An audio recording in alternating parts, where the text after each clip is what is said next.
So, Vinny, why would they allow the scam to end? Why would they allow regular people to be rich? And the further question is, okay, I see the point.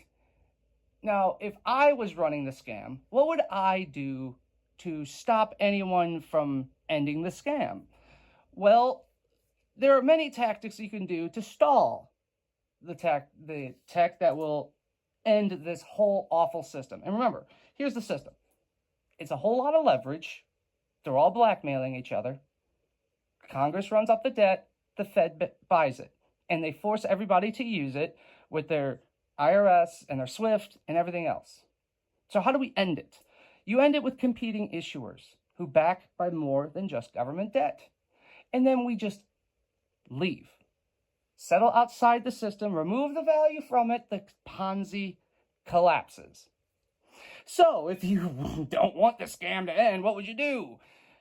There are many tactics to stall. You would launch court cases against the most viable threats against it all, right? That's what Ripple's case was about, trying to stop it. They took off all of it off the exchanges. They won, it got declared non-security. But remember, it's the institutions that hold the value, and they're the ones that need the regulatory clarity and certainty that the laws will provide. Now, at the very top of those institutions, those people who have been fucking us all this whole time, they love the scam. They don't want it to end. They don't want it to end, man. They will use the tech only to be competitive. That's it. The mid-level guys, they're just trying to pay their mortgage. And they won't screw around with anything that's not going to have full legal protection. I mean, they will be the ones that will push for the usage of it so they can pad their bonus at the end of the quarter. They just use a different settlement method and they can save more. What other tactics to stall? You would use political leverage to stop or contort laws, or use regulatory agencies to go after any of the said tech, which could cut out the fraud. But what's the most effective? Most effective by far is propaganda. The boosting of accounts and narratives that help the scam continue. The ones that mislead, that use the riddle, the hype, the prices, the dates, the charts, the merch, the sponsors, everything else, all the flash, in order to get people to buy and sell and not tell them the stakes. Not educate them about what everything is about.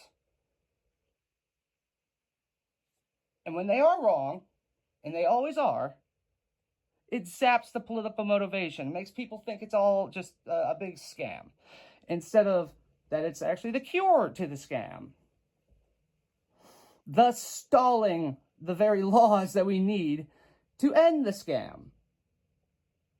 And if all of that fails, those are going to be the accounts that get everybody to sell early and not have a yield generating asset that they can pass down to their entire line.